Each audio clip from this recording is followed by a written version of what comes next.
What's going on, Colts Nation? I appreciate you joining me for another video. Today is going to be the third episode of the Sunday Stroll coming back. Just want to talk about some stuff, something that was on my mind, something that we talked about before. And I want to talk about something that we talked about before. Okay, when we brought up the Chris Sims and his top 40 quarterbacks and Anthony Richardson being number 32 and how ludicrous that was. And I mentioned in that video when the rest of it starts coming out, we're probably going to talk about it more. And I saw who his numbers 26 through 30 was, and it's absolutely ridiculous. When you look at the kind of quarterbacks that are going above Anthony Richardson here, of course, Ryan Tannehill was at number 31. That was ridiculous in and of itself. Okay, then when you look at the next guys going from 30 up to 26, JJ McCarthy, Bo Nix, Jaden Daniels, Michael Penix Jr. Okay, there were 6 quarterbacks drafted in the first round this year. 4 of them are above Anthony Richardson, immediately above him. Okay, we haven't even seen the other rookie quarterbacks. Okay, at this point, we're looking for Drake May, Caleb Williams. Those two are still going to be above Anthony Richardson. How does that happen? Will Levis up here with them. He's number 26. He's above Anthony Richardson. Like, in what world does it make sense to put Anthony Richardson underneath these guys? So this, for me, like, this just cements the fact of what I think of Chris Sims, cements the fact that this top 40 quarterback ranking is just absolute BS. There's no rhyme or reason for anything. The rookies shouldn't be ahead of anybody that's currently a starter. Like, yes, Anthony Richardson couldn't stay healthy last year, but coming into this season, I just don't expect that to be the case, right? We've talked so much about how Anthony Richardson just had to grow into his more manly body. 22 years old coming in this year, looks crazy built. So I think Anthony Richardson gonna be just fine. He's gonna figure out how to play within himself and within the offense to keep himself healthy, and he's going to be there for us. And then coming back to this at the end of the season or even mid-season is going to be crazy. It's going to be eye-opening. And maybe that's something I'll try to keep in the back pocket to come back and talk about how crazy these rankings were. So, of course, let me know what you think about the rankings. Again, we have Anthony Richardson at number 32, and then you have Ryan Tannehill, 31. J.J. McCarthy, number 30. Bo Nix, 29. Jaden McDaniels, 28. Michael Penix Jr., 27. Will Levis, number 26. Those are the rankings above Anthony Richardson. Absolutely crazy, in my opinion. Haven't been able to find the rest. The last information, like what I'm seeing now, came out on May 22nd. But if I do end up seeing anything else from the top 40 list this upcoming week, then maybe we revisit this on next Sunday on the Sunday Stroll and see what's happening with this. But for now, we're going to go ahead and move on from Chris Sims and the ridiculousness of the top 40 list. I want to talk about Shaq Leonard. Okay, this is just something that popped in my head a couple days ago. Is what's going to happen with Shaq Leonard, right? We have OTAs going on. Teams are getting into camp, and there are veterans that are going to be ready to find a place, right? With training camp coming up, maybe not wanting to be there for an entire training camp, but at some point, these veterans are going to need a place to go. Is Shaq Leonard going to be one of those guys? And like, if you watched me on the Horseman Sports channel, there's a small percentage, very small percentage of people that came from there. People that have been on this channel for a long time. If you heard me talk about Shaq Leonard, he was my favorite Colt. Pretty much since the time he came in, right? People were talking about he was the worst draft pick for the Colts, then came in and even in training camp was making an immediate impact for the Colts and became one of my favorite players. His on the field stuff, off the field stuff, everything about Shaq Leonard.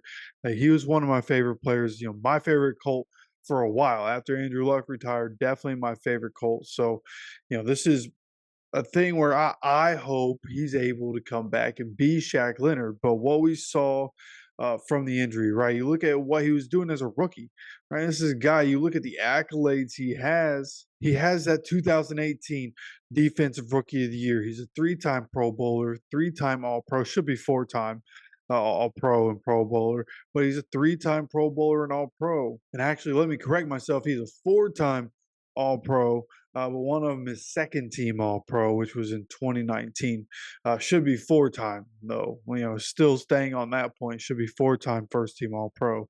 But 163 tackles in his rookie season, and then after that, you saw the turnovers start to happen, right? The pass deflections he was always good with, but in 2021, that's when he had 8 forced fumbles, right? That was the season where Shaq went crazy, right? He only had 122 tackles, which for him was a low amount, but that season again, he had the 8 forced fumbles, he had 4 interceptions, he had 8 passes defended, like, right, 3 fumble recoveries. He went crazy that season, but he had a lingering issue, right? Something that was bothering him for some time. So he goes out. 2022, not a good season, only plays in 3 games, doesn't finish a couple of them. 2023, he tries to play again and just isn't Shaq, right? And I think that was evident. There are clips from when he was with the Colts. There's a clip when he was with the Eagles. And Shaq just didn't move the same. He didn't look the same on the field. And maybe he can still come back and be himself. Maybe just needs more time, right? We hear a lot of people, people come back from Achilles, and usually, most of the time, that first year, they don't look like themselves again. But then after that point, they're able to come back and start to resemble themselves. So maybe Shaq is going to be able to come back from this and still make an impact. And if he is, then I think a team that would fit him, and that he would fit into would be the Dallas Cowboys, right? Add another name in there. If it works out, it's a good story. If it doesn't work out, then what you have, right, it doesn't really matter. But they don't have, Jalen Smith anymore. He's been gone for a couple years. Leighton Vander Esch retired, finally, giving in to his injury history, and he retired. So, with Eric Hendricks being the veteran guy in the room, are they going to be willing to bring in a guy like Shaq Leonard? I just feel like this is a spot that might make sense. There are other spots where linebackers are needed, but will Shaq Leonard get a chance? Will he get an opportunity to just go to a training camp and try to show a team that he is still the Shaq Leonard that we all know and love? Right. That's what I'm hopeful for, is that he's able to come back and resemble himself again. I want Shaq to be in the league. This is a guy that is currently only 28 years old. He'll go into the season at 29. So he's not even at that 30-year-old threshold yet. So I hope Shaq can get back on the field. Whoever it's for, obviously the Colts have Ronnie Harrison, Jalen Carlisle, who seems like he could be pushing for a starting role once training camp rolls around. So, we can't use Shaq Leonard anymore in the specific role that he would play. We can't use him, unfortunately, because Shaq, as a human, like, how do you not like Shaq as a human? You know what I mean? He's an amazing person.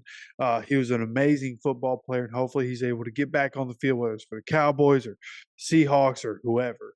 I think there's something left in the tank for Shaq. Hopefully he can come back and start to resemble himself again.